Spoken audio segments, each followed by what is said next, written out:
मदगञ्जारुणम्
हरे कृष्णा से भक्तों के चरणों में दंडवत प्रणाम। हरे कृष्ण हरे कृष्णा प्रभु जी, दंडवत प्रणाम। हरे कृष्णा।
हरे कृष्णा सभी भक्तों को दंडवत प्रणाम।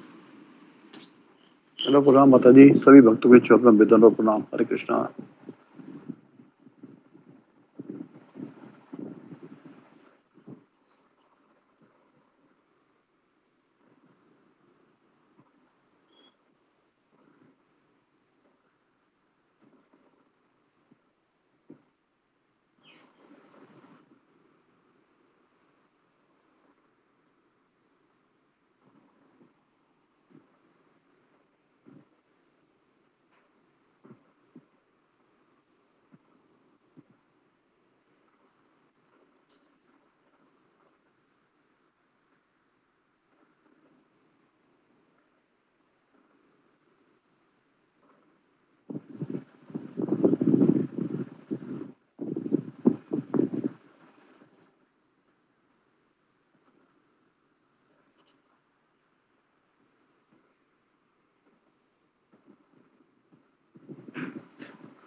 ओम अज्ञानतिमिरन्धस्य दंडवत प्रणाम गुरु हरे जी। हरे कृष्ण कृष्ण गुरु जी, दंडवत प्रणाम।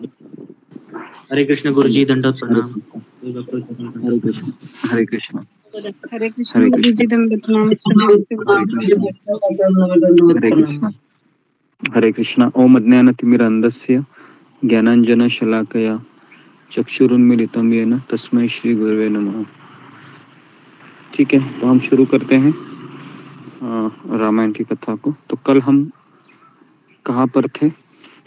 तो कल हमने देखा था कि कैकेयी है और कल यहाँ पर थे गुरु जी, हम सुबह हो गई थी, रात भर हाँ ये चलता रहा और सुबह हो गई थी, प्रातः हो गई। जी सुबह हो गई थी। ओके, तो हम वहां से शुरू करते हैं। तो जी, तो कल हमने देखा था, थोड़ा सा 2 मिनट बताता हूँ मैं आपको, कि मंथरा का आगमन होता है कैकेयी के भवन में और मंथरा बहुत तरीके से कैकेयी को समझाती है कि तेरा विनाश होने वाला है, रानी जग जा अभी। और पहले तो कैकेयी विरोध करती है, लेकिन धीरे धीरे धीरे धीरे मंथरा के बातों में आकर वह राम को वनवास भेजने के लिए तैयार हो जाती है। और मंथरा बहुत बड़ा प्रवचन करती है, प्रशिक्षण देती है, और कैकेयी फिर कोप भवन में चली जाती है और वहां पर फिर दशरथ महाराज का आगमन होता है। और फिर ऐसा वार्तालाप होता है, भीषण वार्तालाप, जिससे फिर राजा दशरथ है वह रात भर जगते हैं, रात भर कैकेयी को समझाते हैं कि हे रानी देखो, मैं भरत को राज्याभिषेक करने को तैयार हूँ, लेकिन तुम राम को वनवास मत भेजो। तो कई प्रकार से समझाते हैं, लेकिन कैकेयी का हृदय था वह पत्थर का बना हुआ था। वह समझ ही नहीं पा रही थी कि मेरा पति क्या चाहता है, मेरा पति का सुख किसमें है। वो अपने सुख की कामना कर रही थी। तो इस तरीके से सुबह हो गई। तो अभी हम आगे बढ़ते हैं। तो फिर जैसे ही सुबह हो गई और रामचंद्र जी के दर्शन की लालसा और उत्साह के कारण उस रात्रि में किसी को भी नींद नहीं आई। किसी को नींद नहीं आई, किसी को नहीं आई, क्योंकि सब लोगों को जब कोई स्पेशल होने वाला होता है ना कल, तो नींद नहीं आती है, ऐसा देखा गया है ना। तो अयोध्या में कोई नागरिक, कोई महिला सो नहीं पाई, इस इच्छा से कि कल हमारे जिंदगी का सबसे सुंदर दिन है और राम का राज्याभिषेक होने वाला है। तो फिर द्वार भीर सेवक सचिव कहि उदित रवि देखी। रवि मतलब सूर्य। सूर्य को उदय को देखा और द्वार भीर सेवक सचिव कहि, तो द्वार पर मंत्री और सेवकों की भीड़ लगी हुई थी। जागे अजहु न अवधपति, अभी तक अवधपति जगे नहीं। कारणु कवनु विशेषी, क्या कारण हो सकता है कि अभी तक अवधपति दशरथ जी नहीं जागे। तो इस तरीके से मंत्री और सेवक उनकी प्रतीक्षा कर रहे थे। उनको थोड़ी पता है क्या ड्रामा हुआ था कोप भवन में, है ना। पिछले प्रहर भूपत नित्य जगा, राजा नित्य ही रात के पिछले प्रहर ही जग जाया करते थे, लेकिन आज हम ही बड़ा अजरुज लागा। लेकिन आज हमें ऐसा आश्चर्य हो रहा है। जाहू सुमंत जगा बहु जाई, हे सुमंत जाओ राजा को जगाओ, कीजिए काजू रजा सुपाई, उनकी आज्ञा पाकर हम सब काम करेंगे, है ना। तो इस तरीके से आखिर सुमंत को भेजा गया, क्योंकि सुमंत एक मंत्री होता है। तो जी, तो अभी सुमंत राजमहल में पधारे हैं, पर महल को भयानक देखकर वे जाते हुए डर रहे थे। ऐसा लगता है मानो दौड़कर काट खाएगा, उसकी ओर देखा भी नहीं जाता, मानो विपत्ति और विषाद ने वहां डेरा डाल रखा हो। देखिए, इस संसार में सबसे बड़ा दुख है वह अपनों से ही प्राप्त होता है। स्टेटमेंट बता रहा हूं, इस संसार में सबसे बड़ा दुख है वो अपनों से ही प्राप्त होता है, क्योंकि हम उसी के साथ रहते हैं, उन्हीं के साथ हमारी आसक्ति होती है। और ये संसार का नियम है, एक दिन ऐसा ड्रामा होने वाला होता है कि उस दिन हमारे पर होते हैं, है ना। तो यहाँ पर देखिए, कैकेयी और दशरथ कितने सालों से एक साथ थे, कितने सालों से उन्होंने प्रेम पूर्ण बातें की होगी एक साथ किले में। तो सुमंत चले गए। सुमंत ने देखा भयानक दृश्य था। दशरथ महाराज जमीन पर लेटे थे बेहोश होकर, कैकेयी वहां पर बैठी हुई थी। समझ नहीं आ रहा था सुमंत को कि मैं जाऊं क्या नहीं अंदर। हाँ, तो पूछने पर कोई जवाब ही नहीं दिया, है ना। तो राजा की दशा देखकर तो वो पूरी तरह से सूख गए। चेहरे का राजा का रंग उड़ गया था। जमीन पर ऐसे पड़े थे मानो कमल जड़ से उखड़कर मुरझाया पड़ा हो। मंत्री सारे डर के कुछ पूछ नहीं सकते थे। अशुभ से भरी हुई और शुभ से विहीन कैकेयी बोली, परी न राज ही नींदी निसी हेतु जान जगदीसु। राजा को रात भर नींद नहीं आई है सुमंत, इनका कारण जगदीश्वर ही जाने, भगवान ही जाने क्यों ये सोए नहीं। रामू रामू रटी भोरू, उन्होंने राम राम रटकर सबेरा कर दिया। कही ना मरमू महिसु, इसका भेद राजा कुछ भी नहीं बताते हैं। देखो किस तरह से ड्रामा कर रही है कैकेयी। कैकेयी एक नंबर की ड्रामेबाज थी, है ना। हाँ, किस तरह से ड्रामा कर रही देखो। तो आनहु राम ही बेगी बोलाई, समाचार तब पूछे हु आई। तुम जल्दी राम को बुलाओ, तब आकर समाचार पूछना। तो देखिए, यहाँ पर दशरथ महाराज कुछ नहीं बोलते हैं, कैकेयी सब कुछ बोलती है। और कैकेयी की आज्ञा को पाकर सुमंत्र जी चले गए और समझ गए कि रानी ने कुछ तो गड़बड़ की है, क्योंकि मंत्रियों को उतना दिमाग होता है, परिस्थितियों को नाप कर वो समझ जाते हैं कि कुछ तो मियाँ बीबी में हो गया है। तो इस तरीके से सुमंत चले गए, क्योंकि सुमंत भी मैरिड थे, है ना। अगर कोई मैरिड व्यक्ति दूसरे मैरिड के घर में जाएगा और देखेगा तो उसको पता चलेगा, अरे ये तो मेरे घर में भी हुआ था एक बार, ऐसा ही लग रहा है दोनों की शक्ल।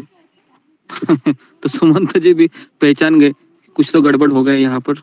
लेकिन आज के दिन ही होना था, आज के दिन तो बहुत मंगल दिन था, राम का राज्याभिषेक होने वाला था, और ये सब क्या हो रहा है। तो सुमंत वहां पर चले गए, और वहां पर जहां पर सूर्य कुल के तिलक रामचंद्र जी थे। अभी रामचंद्र जी की एंट्री हो रही है, देखिए तीसरे दिन हो रही है। हमारे लेक्चर में। तो रामचंद्र जी ने देखा सुमंत को आते हुए और पिता के समझ कर दिया। रामचंद्र जी के मुख को देखकर, राजा की आज्ञा सुनकर रघुकुल दीपक रामचंद्र को अपने साथ लेवा चले।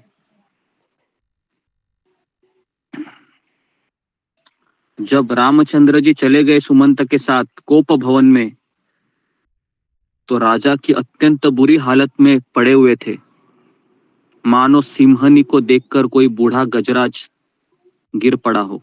सिंहनी मतलब शेरनी और बूढ़ा गजराज मतलब दशरथ महाराज। गजराज का अर्थ है हाथी। ठीक है, किस तरह से उपमा दी है देखो तुलसीदास जी ने। कहते हैं राजा के होठ सूख रहे हैं, सारा शरीर जल रहा है, मानो मणि के बिना सांप दुखी हो रहा है। देखिए इस तरीके भी राम डायलॉग, गुरुजी आवाज कट रही है बीच में। दूसरा डायलॉग है, हाँ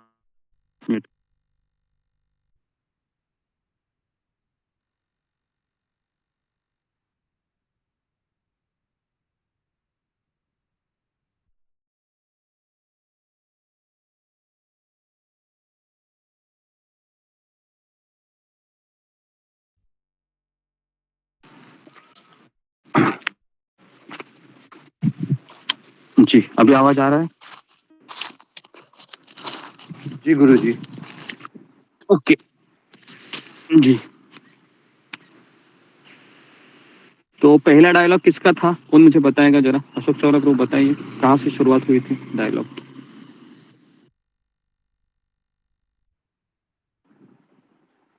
सुमंत रामचंद्र जी को लेके चले गए वहां पे। जब रामचंद्र जी ने देखा दशरथ महाराज की पोजीशन, तो पहला डायलॉग तो कि कई माता ने ही बोला होगा गुरुजी। नहीं, पहला डायलॉग तो मंथरा और कैकेयी का हुआ। दूसरा डायलॉग हुआ, रामचंद्र नहीं आज की नहीं बात कर रहा हूँ, हाँ आज की नहीं बात कर रहा हूँ मैं कई जहाँ से हमने शुरू किया था ना, जी जी। पहला डायलॉग हुआ था मंथरा और कैकेयी का, दूसरा डायलॉग हुआ कैकेयी का और दशरथ का, जो कल हमने देखा। जी जी जी। और आज हम देख रहे हैं कि कैकेयी और अभी राम जी का डायलॉग हो रहा है। ठीक है, तो ये संवाद जरा ध्यान पूर्वक सुनिए, क्योंकि इसमें बहुत बड़ी बड़ी शिक्षाएं हमको प्राप्त हो रही है। ठीक है जी। तो राम और कैकेयी संवाद, अयोध्या कांड। करुणामय मृदु राम सुभाव, प्रथम दिख दुख सुना न काऊ। रामचंद्र जी का स्वभाव कोमल और करुणामय है ना, कभी उन्होंने दुख नहीं दिया किसी को। तदपि धीर धरी समूह बिचारी, तो उन्होंने मीठे वचनों से माता कैकेयी से पूछा, क्या पूछा? मोहि कहू मातु तात दुख कारण। हे माता, तात मतलब पिता, मेरे पिताजी के दुख का कारण क्या है? करिय जतन जेहि होई निवारण, आप मुझे इसका उपाय पूछो जिसका मैं निवारण करूं।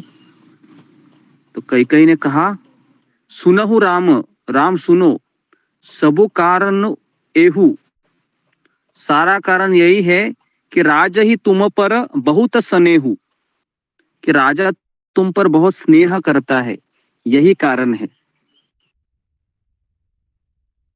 बराबर है। देखिए इस संसार में सबसे बड़ा जो दुख है वह स्नेह और लगाव से ही होता है, लेकिन यहाँ पर दशरथ महाराज का लगाव बिल्कुल सही है, क्योंकि उनका लगाव अपने पुत्र राम से है। पुत्र के ऊपर लगाव होना स्वाभाविक होता है, लेकिन यहाँ पर दशरथ ये भगवान के नित्य पिता है, तो इसके लिए दशरथ महाराज का प्रेम प्रभु राम के प्रति कुछ और है, बहुत स्नेह होगा। इतना लगाव है कि हम सबको पता है कि जब प्रभु रामचंद्र वनवास में जाते हैं तो राम राम कहकर वह अपना शरीर छोड़ देते हैं, और आपको पता होगा कि दशरथ महाराज को शाप दिया गया था। कब दिया गया था शाप? बताइए अशोक शाह प्रभु।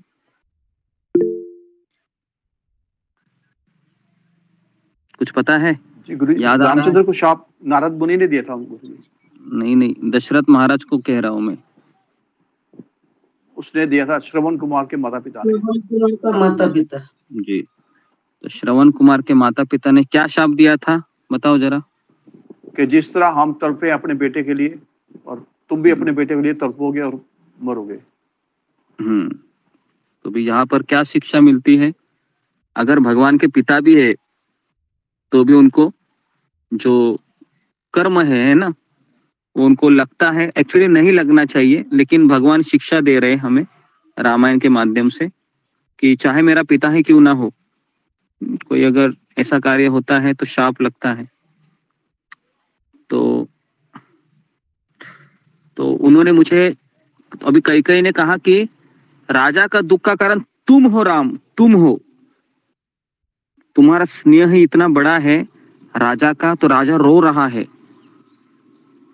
तो फिर प्रभु राम ने पूछा कि लेकिन मेरे प्रति स्नेह है तो मैं इधर ही हूं ना।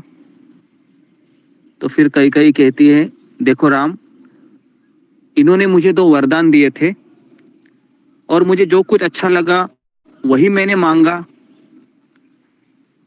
उसे सुनकर राजा के हृदय में सोच हो गई, क्योंकि ये तुम्हारा संकोच ही नहीं छोड़ सकते। सुत स्नेहु इति बचनु, इधर तो पुत्र का स्नेह है, और उत संकट परेउ, कि उधर एक धर्म संकट है अभी, है ना। यदि तुम कर सकते हो तो राजा की आज्ञा शिराधर्द करो और इनके कठिन क्लेश को मिटाओ। कई की वाणी इतनी कड़वी लग रही थी कि जिसे सुनकर स्वयं कठोरता भी अत्यंत व्याकुल हो उठी, कठोर हृदय भी व्याकुल हो उठता, इतना वो बोल रही थी। इसके लिए ऐसा कहा गया है कि जितना स्त्री मधुर बोलती है, जितना स्त्री मीठा बोलती है, उतनी ही मात्रा में स्त्री कड़वा भी बोल सकती है। ओके, तो यहाँ पर कई आप देख रहे हो कि किस तरह से प्रभु रामचंद्र को कह रही है, देखो तुम्हारा पिताजी देखो किस तरह से लेटा हुआ है, तुम्हारे कारण ये सब हो रहा है। हालांकि हो किसके कारण हो रहा है? कई के कारण हो रहा है सब, लेकिन वो राम को कह रही है, देखो क्या हालत तुम्हारे वजह से बना दी है। और फिर कहती है कई कि मैंने राजा को वरदान दिए था, मैंने राजा से वर मांगे थे कि भरत का राज्याभिषेक हो और तुम 14 साल वनवास जाओ। तो कह रहे हैं अभी प्रभु रामचंद्र, सुनो जननी सोई सुतु बड़ भागी, हे माता सुनो, वही पुत्र बड़ भागी है जो माता पिता के वचनों का अनुरागी है।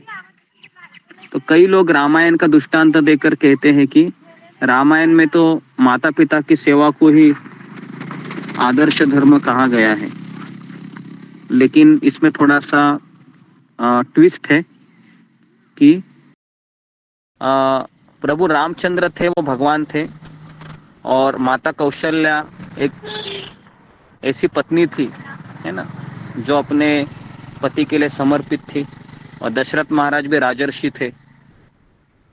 तो इसलिए रामायण और महाभारत जैसे ग्रंथ है वह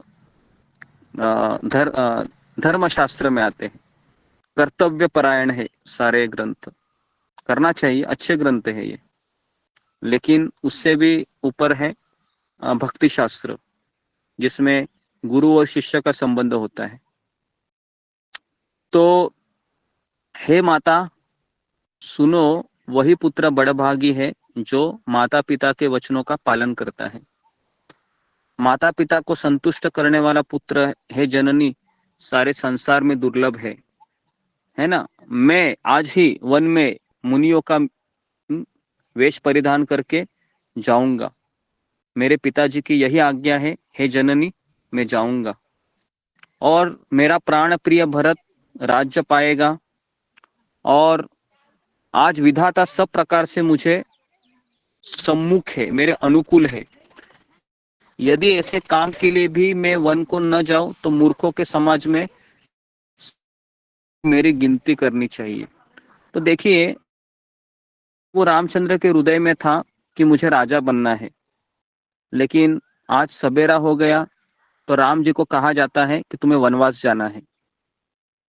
बहुत कठिन है ऐसे शब्दों को सुनना। बड़ी अपेक्षा होती है जब हम राजा बनते हैं, और उसी समय अगर हमको कोई किसी ने कहा कि तुम्हें वन में जाना है, तो व्यक्ति झगड़ा करेगा, मारपीट करेगा, बात नहीं मानेगा। लेकिन यहाँ पर प्रभु रामचंद्र है, वह बड़ी विनम्रता से माता पिता को कहते हैं कि मैं जाऊंगा। तो बहुत बड़ी शिक्षा हमको यहाँ पर प्राप्त हो रही है कि भगवान यहाँ पर यह शिक्षा दे रहे हैं, किसी भी विकट समस्या में हमें सकारात्मक दृष्टिकोण अपनाते हुए जो भी मेरे सामने अवसर प्रदान हो रहे हैं उनका स्वीकार करते हुए चलने में ही भलाई है। मारपीट करके, झगड़ा करके ना हमें कोई फायदा होने वाला है, ना इससे कोई दूसरों को फायदा होने वाला है। तो प्रभु रामचंद्र अगर वहां पर कहते थे कि देखो माँ, वरदान तुमने दिए थे, है ना, पिताजी ने दिए थे तुम्हें, मैंने तो कोई वरदान नहीं दिए थे, तो मैं क्यों जाऊं वनवास, आप दोनों देख लेना, कह सकते थे प्रभु रामचंद्र। लेकिन प्रभु रामचंद्र ने ऐसा नहीं कहा, है ना। ये भी कह सकते थे कि देखो, सारा अयोध्या मेरे फेवर में है ना, तो मुझे कोई राजा बनने से रोक नहीं सकता है, कई मैं राजा बन के ही रहूंगा, कह सकते थे। लेकिन नहीं कहे। क्यों नहीं कहे? क्योंकि उनको एक आदर्श पुत्र का रोल निभाना था। तो इस तरीके से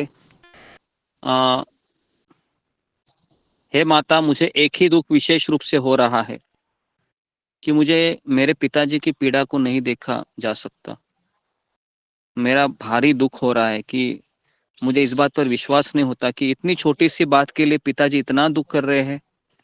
देखिए, ये दूसरा प्रभु रामचंद्र एक बहुत बड़ा आदर्श दिखा रहे हैं कि अपने दुखों की चिंता न करते हुए, हालांकि उनकी उनकी दुख भी बहुत बड़ा है, प्रभु राम का वनवास जाने के लिए अभी तैयार होना पड़ेगा, लेकिन फिर भी अपने दुखों को बगल में रखकर अपने पिता के दुखों का वो दुख ज्यादा कर रहे हैं। ये एक बहुत बड़ी शिक्षा हमें यहाँ पर मिल रही है।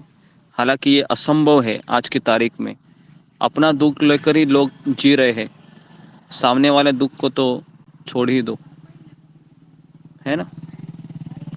तो इस तरीके से ये इतनी थोड़ी सी बात मुझे है कि मेरे पिताजी को इतना दुख हो रहा है, तो इसी दुख की चिंता मुझे खाई जा रही है।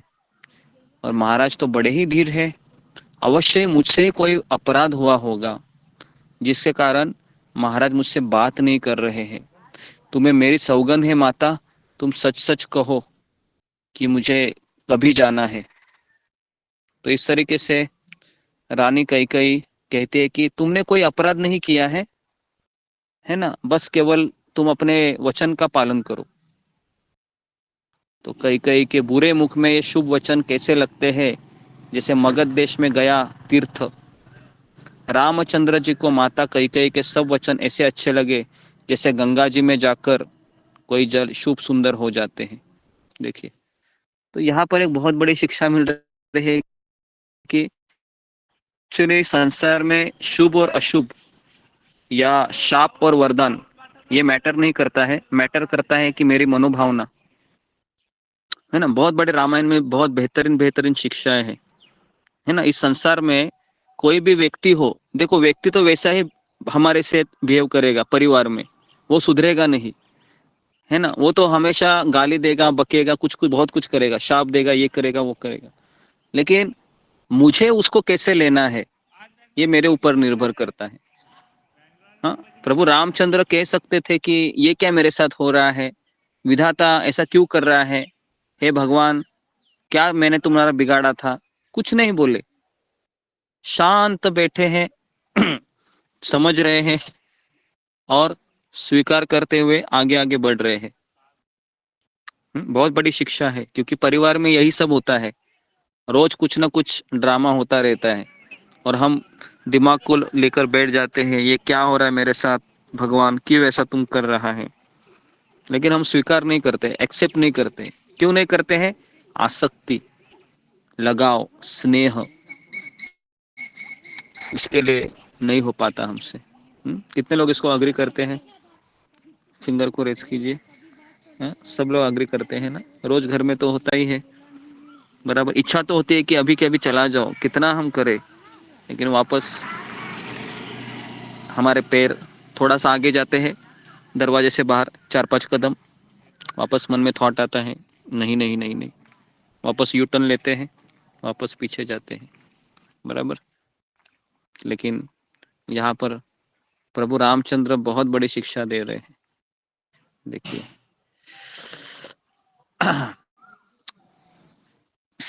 तो अभी राम और दशरथ का संवाद, ठीक है, कैकेयी का और राम का हो गया। नेक्स्ट अभी राम और दशरथ बात करेंगे। गई मूर्छा राम ही सुमेरु, इतने में राजा की मूर्छा दूर हो गई और उन्होंने राम का स्मरण करके फिर करवट ली। मंत्री ने भी रामचंद्र जी का आना कहकर समय अनुकूल विनती की। जब राजा ने सुना राम पधारे हैं, तो उन्होंने धीरे से अपने आंखें खोली और सुमंत तुरंत गया मंत्री और राजा को उठ बैठाया और राजा ने रामचंद्र जी को अपने चरणों में प्रणाम करते देखा और राजा ने राम जी को हृदय से लगा लिया, मानो सांप ने अपनी खोई हुई मणि फिर से पा ली हो। कितना सुंदर बोलते हैं देखो तुलसीदास जी। हाँ, जैसे सांप की मणि होती है ना, उसे फिर से पा ली हो।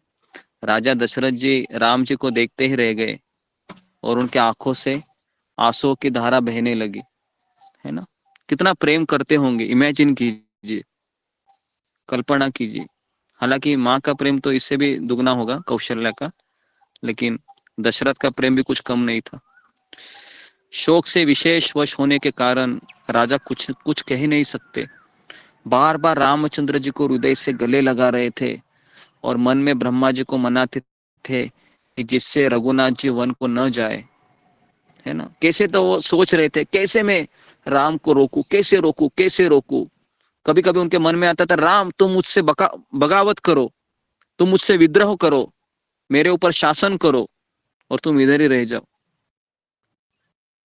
देखो लेकिन प्रभु रामचंद्र ऐसे नहीं करने वाले थे। फिर दशरथ ने महादेव जी का स्मरण किया, शिव जी का, और कहा कि हे सदाशिव, आप मेरी एक विनती सुनिए। आप आशुतोष हो, शीघ्र प्रसन्न होते हो और आप मुंह मांगा वरदान देते हो, अतः मुझे अपना दीन सेवक जानकर मेरे राम को वन में मत भेजिए, मेरे राम को यही रखिए।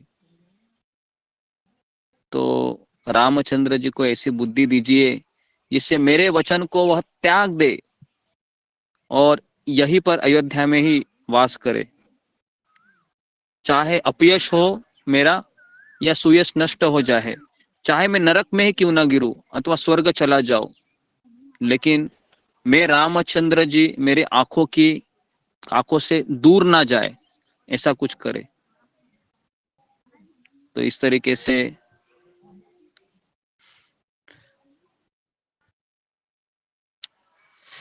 राम जी ने कहा, हे पिताजी, इस मंगल के साथ स्नेहवश होकर सोच करना छोड़ दीजिए और हृदय में प्रसन्न होकर मुझे आज्ञा दीजिए। तो इस तरीके से रामचंद्र जी का सर्वांग पुलकित हो गया और फिर उन्होंने फिर से कहा,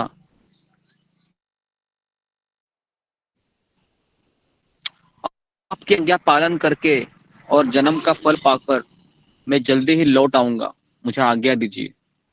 माता से विदा मांग आता हूं मैं, फिर आपके पैर लगकर वन को चलूंगा। तो इस तरीके से रामचंद्र जी फिर क्या करते हैं, चले जाते हैं। कहाँ पर, कहाँ पर जाते हैं? अपनी माता कौशल्या के पास। अब ये अगला डायलॉग में प्रवेश कर रहे हैं, प्रभु रामचंद्र जी का और कौशल्या। देखो कौशल्या ऐसी माता है ना। हम तो रामायण, रामानंद सागर का रामायण देखे हैं, लेकिन आप सोचिए, है ना, वो जो एक्टिंग करने वाली थी, है ना, क्या उसका नाम था? अशोक चावला प्रभु, जयश्री गडकर, ललिता पवार। नहीं ललिता पवार तो मंथरा थी। जी जी। जो कौशल्या का ड्रामा किया था, किसी को पता है उनका नाम? अरे यार, आपको वो भी नहीं पता है, ठीक है। तो मुझे लगता है वो जयश्री गडकर थी, महाराष्ट्रियन वो ये थी। कामनी वो किस कौशल। तरह से रोती कामनी है, कौशल। आप नहीं नहीं नहीं नहीं, वो नहीं थी। ओके ठीक है, कोई बात नहीं। किसको पता है? किसी को नहीं पता, ठीक है। तो जी, तो अभी देखिए, सभी पुरुष और स्त्रियां अत्यंत विषाद के वश हो रहे थे। अचानक प्रभु रामचंद्र जी माता कौशल्या के पास आए। अति विषाद बसु लोग लोगाई, गए मातु पही राम गोसाई। मुख प्रसन्न चित चौगुन जाऊ, मिटा सोचु जानी राखे राऊ। उनका मुख प्रसन्न था। हम रहते तो मैं तो डिप्रेशन में जाता था, बाप रे, है ना, इतना बड़ा प्रॉपर्टी मिलने वाला है, अभी अंगूठा मिल रहा है। पिताजी बोल रहे हैं कि कुछ नहीं मिलेगा, इस्कॉन में गया है ना, कुछ नहीं मिलेगा, जाओ अभी सब कुछ। पूरा एकदम बेहोश हो जाते थे ना, क्या क्या हो रहा है भाई मेरे साथ, कुछ नहीं मिलेगा मुझे पिताजी से, है ना, दुखी चेहरा हो जाता था। लेकिन यहाँ पर प्रभु रामचंद्र जी है, वह अत्यंत प्रसन्न चित्त से हम्म, आ, माता कैकेयी की आज्ञा और पिता की मौन संपत्ति पाकर, है ना, वह रामचंद्र जी का मन नए पकड़े हुए हाथी के समान, राज तिलक उस हाथी के बांधने की कांटेदार लोहे की बेड़ी के समान है। वरना यह सुनकर, अपने को बंधन से छूटा जानकर उनके हृदय में आनंद बढ़ गया। तो इस तरीके से माता ने आशीर्वाद दिया, और माता बार बार रामचंद्र जी का मुख चूम रही थी, और नेत्रों का जल भरकर आया और राम को अपनी गोद में बैठाकर फिर हृदय से लगा लिया। सोचिए, अभी राम जी का उम्र भी बहुत बड़ा था, बड़ा होगा ना, कम से कम 14-15 साल तो पकड़ ही लो, ज्यादा हो सकता है, 14-15 साल होगा, ज्यादा भी हो सकता है, इतना याद नहीं आ रहा है। किसी को पता है रामचंद्र जी का उम्र कितना था, वनवास में गए थे? किसी को पता नहीं है? हमारे भक्तगण एकदम कोई नॉलेज नहीं रखते हैं। तो कल मुझे बताइए कितने साल में गए थे प्रभु रामचंद्र जी, ठीक है। तो देखिए, माता ने उसको गोद में बिठाया जैसे कि छोटा बच्चा है, और उसके छाती से दूध बहने लगा। सोचो, इतना वात्सल्य प्रेम था उनका, प्रेम महान आनंद कुछ कहा नहीं जाना। तो इस तरीके से एक माता का प्रेम विशेष होता है अपने पुत्र प्रति। विशेष होता है। क्यों विशेष होता है? क्योंकि भगवान की वो नित्य माता है ना। आजकल की माता होती है, वो जैसे ही बेटे की शादी होती है तो उसका माँ का प्रेम सूख जाता है बेटे के प्रति। लेकिन कौशल्या माता वैसी माता नहीं थी। सीता से उनकी शादी भी हो गई थी उस समय, ऐसा नहीं था, लेकिन फिर भी कौशल्या का प्रेम वैसे के वैसे बना रहा, कम नहीं हुआ। हे तात, माता बलिहारी जाती है। तो इस तरीके से माता के अत्यंत अनुकूल वचन सुनकर, है ना, क्या कहा उसने कि कुछ मिठाई खा लो, है ना, बहुत देर हो गई है, क्योंकि उसको तो पता ही नहीं है, किसको, कौशल्या को। तो प्रभु रामचंद्र ने कहा कि माता, मैं तुमसे कुछ कहना चाह रहा हूँ। कहते हैं कि क्या कहना चाह रहा है? तो कहता है कि मेरे पिताजी ने क्या कहते हैं, पिता दीन मोहि कानन राजू, जह सब भांति मोर बड़ काजू। कहते हैं कि पिताजी ने मुझे जंगल का राजा बनाया है, मुझे वन का राजा बना दिया है। अभी सभी प्रकार से मेरा बड़ा काम बनने वाला है। कहते है ना, हे माता, तू प्रसन्न मन से मुझे आज्ञा दे दो कि मेरी वन यात्रा में आनंद मंगल हो, मेरे स्नेहवश भूलकर मैं डरना नहीं। हे माता, तेरी कृपा से आनंद ही होगा। 14 वर्ष वन में रहकर पिताजी के वचन को सत्य करके फिर लौट कर तेरे चरणों का दर्शन करूंगा। तू मन में दुख ना कर। और रघुकुल में श्रेष्ठ राम जी के इतने नम्र मीठे वचन माता के हृदय में बाण के समान लगे, जैसे किसी ने बाण मार दिया हो छाती पर।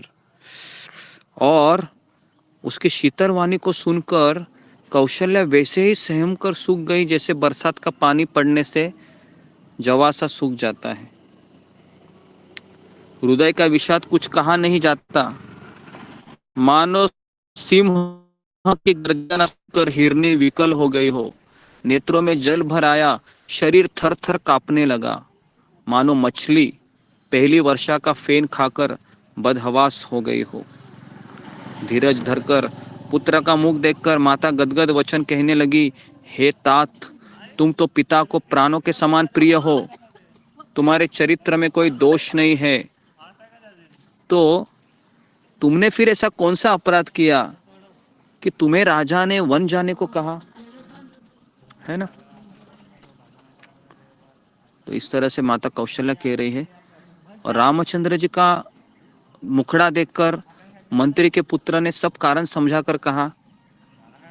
और इस तरीके से माता कौशल्या भी बहुत बड़े भारी संताप उसको हो रहा था। मन में सोच रहे थे कि विधाता की ये चाल सदा सबके लिए टेढ़ी क्यों होती है। तो इस तरीके से हम इसको समझ रहे हैं कि भगवान ने संसार बनाया ही ऐसे है कि भगवान हमको दिखा रहे हैं कि संसार में कभी भी कुछ भी हो सकता है, तो आप उसके लिए तैयार रहिए, क्योंकि ये संसार आपके योजना के अनुसार नहीं चलेगा। विधाता की कुछ और इच्छा थी कि प्रभु राम का राज्याभिषेक ना हो और वो वन में चले जाए, है ना। तो इसलिए विधाता मतलब क्या है? विधाता मतलब भगवान ही है। ऐसा नहीं कि विधाता मतलब कोई दूसरा व्यक्ति है, भगवान ही है। तो इस तरीके से धर्म और स्नेह दोनों ने कौशल्या जी की बुद्धि को घेर लिया। उनकी दशा इतनी भयानक हो गई, इतनी भयानक हो गई कि उसने कहा, यदि मैं हट करके पुत्र को रख लेती हूँ तो मेरा धर्म जाएगा, और अगर भाइयों में विरोध होता है, और यदि वन जाने को कहती हूँ तो बड़ी हानि होगी। कौशल्या सोचना कि मैं तो धर्म संकट में फंस गई, अगर मैं पुत्र को रोकूं तो फिर भाइयों में कलह हो जाएगा, और अगर मैं वन जाने को कहूँ तो मैं जिंदा नहीं रह सकती। तो फिर धर्म संकट पर पड़ी रानी सोच सोचकर बहुत बुरा हाल हो रहा था। और फिर राम तथा भरत दोनों मेरे ही पुत्रों के समान हैं। तो इस तरीके से रामचंद्र जी ने फिर माता को बड़ा धीरज धरकर वचन बोली, हे तात, तुमने अच्छा किया, पिता की आज्ञा का पालन करना ही सब धर्मों का शिरोमणि धर्म है ना। तो बड़ी कठिनाई से उसने कौशल्या माता ने उसको कहा कि ठीक है, लेकिन अगर तुम जा रहे हो तो मेरी एक विनती को स्वीकार करो कि हे पुत्र, यदि मैं कहूँ कि मुझे भी साथ ले चलो तो तुम्हारे हृदय में कोई संदेह नहीं होना चाहिए। हे पुत्र, तुम सभी के परम प्रिय हो, तुम कहते हो कि माता मैं वन को जाऊं और मैं तुम्हारे साथ चलूं तो मैं चलूंगी, लेकिन प्रभु रामचंद्र ने कहा कि आपकी पहली सेवा है पति के प्रति, पुत्र के प्रति नहीं। समझ में आ रहा है? तो अक्सर जो स्त्री होती है, जब उसका पुत्र होता है तो पति के कर्तव्य को साइड में रखती है और पुत्र के कर्तव्य पे ज्यादा जोर देती है। ये देखा गया है ना, सबके परिवार में मैं देखता हूँ, मेरे खुद के परिवार में भी ऐसा ही है। तो जब शादी होती है तो पति के कर्तव्य होते हैं, और जब बच्चे होते हैं तो फिर उसको बाईपास करते हैं पति को, और फिर बच्चे का जो खाना, पसंदीदा खाना बच्चे का बनना शुरू हो जाता है फिर, और फिर कहते हैं कि अभी तुम शांत रहो, है ना, बच्चे के लिए जीना है हमें। लेकिन यहाँ पर प्रभु रामचंद्र कह रहे हैं कि तुम्हारे लिए मेरे साथ आना ठीक नहीं है, तुम्हें अपने पति के साथ ही रहना है और यही तुम्हारा धर्म है। तो इस तरीके से समझाते हैं और अभी फिर थोड़े समय में फिर रामचंद्र जी ने माता को उठाकर हृदय से लगा लिया क्योंकि वो बेहोश हो गई, और फिर उसी समय यह समाचार सुनकर सीता जी वहां पर आ गई और सास के पास जाकर उनके दोनों चरण कमलों की वंदना कर सिर नीचा करके बैठ गई। कौन? सीता। सास ने कोमल वाणी से आशीर्वाद दिया और कहा कि सीता जी देखो, सीता जी को अत्यंत सुकुमारी देखकर व्याकुल हो उठी, पति के साथ, है ना, तो वो प्रेम करने वाली स्त्री थी। अभी यहाँ पर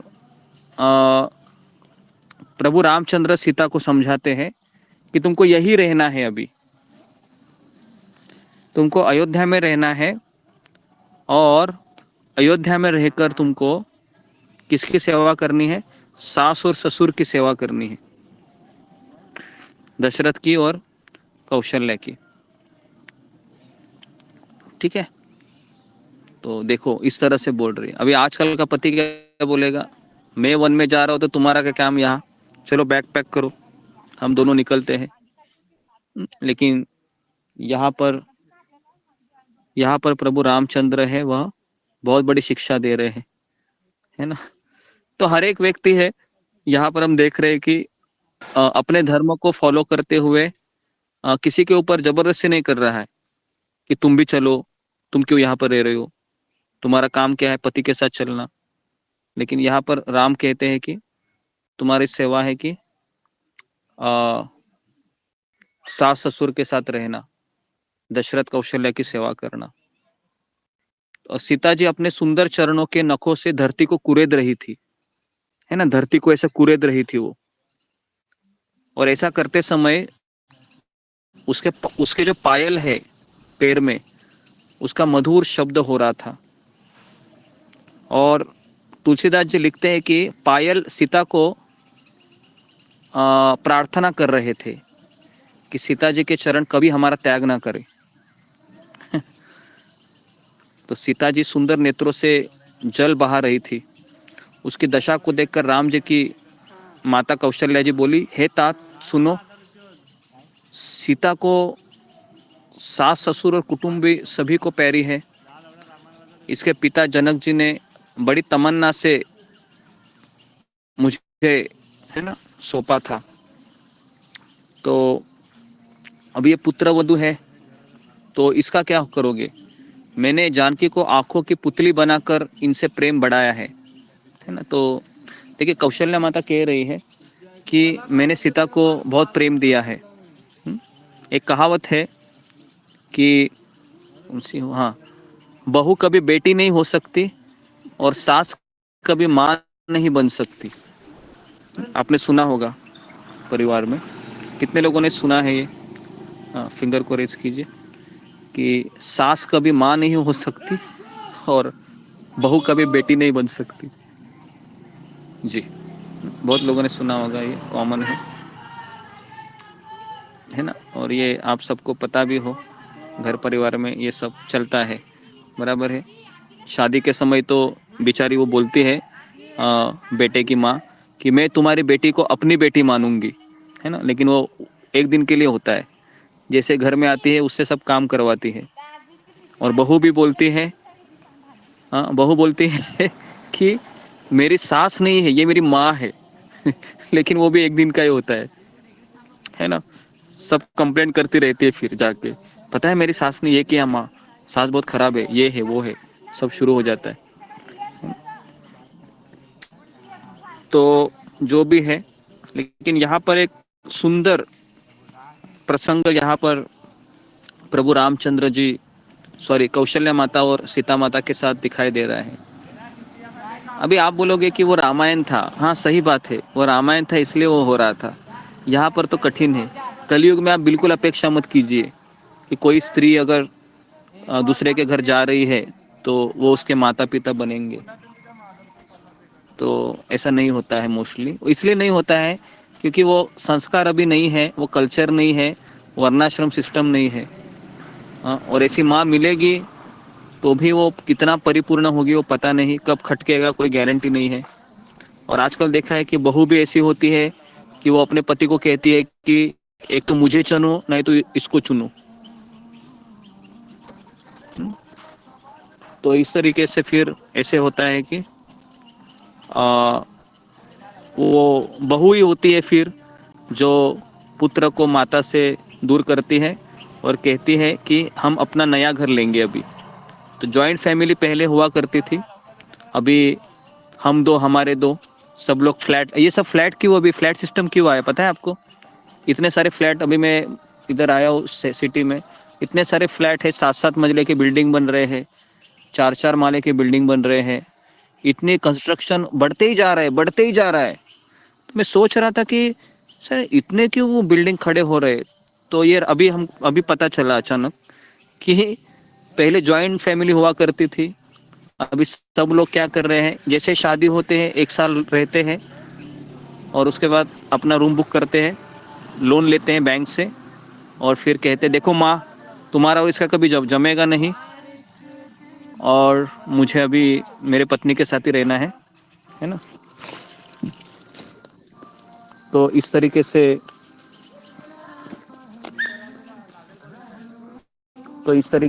है ना इतने सारे अभी रूम बन रहे हैं, है ना। तो रूम बन रहे हैं तो इससे फ़ायदा किसको हो रहा है? फ़ायदा बाहर के लोगों को हो रहा है, बराबर है। और फ्लैट सिस्टम कैसा है, कड़ी लगाते हैं दरवाजे को, है ना, 4 दीवार के अंदर रहते हैं। तो इस तरीके से अभी हो रहा है, ठीक है। तो सीता और इनका डायलॉग हो गया, है ना। और इस तरीके से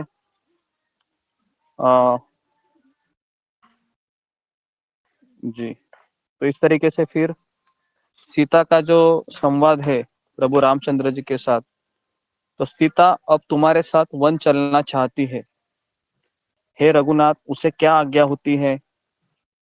तो अभी माता कौशल्या पूछ रही है किसको? प्रभु राम को, कि तुम मुझे कह रहा है कि पत्नी होती है वो पति के साथ रहती है, तो तुम सीता को अपने साथ क्यों नहीं लेके जा रहे हो? तुम इसको क्यों यहाँ पर रख रहे हो? तो इस तरीके से माता कौशल्या है वह अपने पुत्र को कह रही है कि जिस तरह से मेरा धर्म है यहाँ पर पति के साथ रहना दशरथ के पास, है ना, तुम्हारे पिता के पास, उस तरह से तुम्हारा भी धर्म है कि अपनी पत्नी सीता को अपने साथ लेके जाना। तो यहाँ पर अभी प्रभु रामचंद्र चेकमेट होते हुए दिखाई दे रहे हैं, है ना। देखिए अभी क्या करते हैं प्रभु रामचंद्र, सुनिए। तो फिर रामचंद्र कहते हैं कि हाथी, सिंह, राक्षस आदि अनेक दुष्ट जीव जंतु वन में विचरते रहते हैं, और सीता तो पता नहीं कि किस तरह से वन में चल पाएगी। कहीं कांटे कंकड़ पत्थर होते हैं और वन का जीवन साधारण नहीं होता है। वन के लिए तो ब्रह्मा जी ने विषय सुख को न जानने वाली कोल भीलों की लड़कियों को रचा है, जिनका पत्थर के कीड़े जैसा कठोर स्वभाव है और उन्हें वन में कभी क्लेश भी नहीं होता है। तो इस तरीके से माता कहती है फिर कौशल्या, यदि सीता घर में रहे तो मुझको बहुत सहारा हो जाएगा, फिर कहती है ना। तो इस तरीके से सीता राम का संवाद हम देखेंगे, क्योंकि ये तुरंत खत्म नहीं होगा, कम से कम इसमें 15-20 मिनट जाएंगे, है ना। तो कल हम देखेंगे कि देखिए अभी सीता और राम दोनों पति पत्नी है, बहुत बड़ी संकट की घड़ी है, लेकिन दोनों किस तरह से मैनेज करते हैं देखो। लेकिन ये हमारे घर में नहीं होगा। कभी भी आप रामायण सुनकर सपने मत सजाइए, है ना, कि मेरे घर में मैं ऐसा करूंगा, नहीं, ऐसा नहीं होगा। ये तो हम एक आदर्श हम अपने आप को बना रहे हैं कि ऐसा होना चाहिए, लेकिन ये अपेक्षा करना कि मेरा घर राम राज्य हो सकता है, ये तभी होगा जब घर का सारे मेंबर है कृष्ण भावना में लगेंगे, तो ही हो सकता है, नहीं तो ये नहीं होगा। केवल हमें क्या बोल सकते हो, नैराश्य, चिंता, उदासी, परेशानी ही मिलेगी। जिस तरह से कैकेयी और दशरथ के जीवन में होता है ना, वैसे वो एक्चुअल है, वो मुझे प्रैक्टिकल लग रहा है, लेकिन उसके आगे का चीज़ है वो इम्प्रैक्टिकल है, क्योंकि ऐसा तभी हो सकता है जब घर के सारे मेंबर है वह भगवान की सेवा में लगे हैं। ठीक है, तो यहाँ पर मैं रुकता हूँ। कुछ कहना है अशोक चावला प्रभु आपको? जी गुरुजी, लिखा हुआ है गुरुजी, जब राम वनवास गए तो सीता की उम्र 28 वर्ष की थी, तो रामचंद्र की उम्र 27 वर्ष की थी। सीता 18 वर्ष की थी। ओके, क्या 27 सीता साल की माता थी? की उम्र 18 वर्ष की थी, हाँ, रामचंद्र 27 साल के थे। अच्छा, कहाँ पर लिखा है ये? ये गूगल गुरु में। ठीक है, गूगल पे में देखिए आप, थोड़ा सा शास्त्रों में देखिए, वो गूगल पे क्या बहुत सारे चीजें आते हैं। ठीक है, ओके, तो यहाँ पर मैं रुकता हूँ। तो आप सबका बहुत बहुत धन्यवाद। श्रील प्रभुपाद की जय, धन्यवाद प्रभु गुरुजी, रामचंद्र बहुत की बहुत जय, धन्यवाद। अयोध्या की जय। हरे कृष्ण। हरे कृष्ण प्रभु, प्रणाम। हरे कृष्ण, प्रणाम।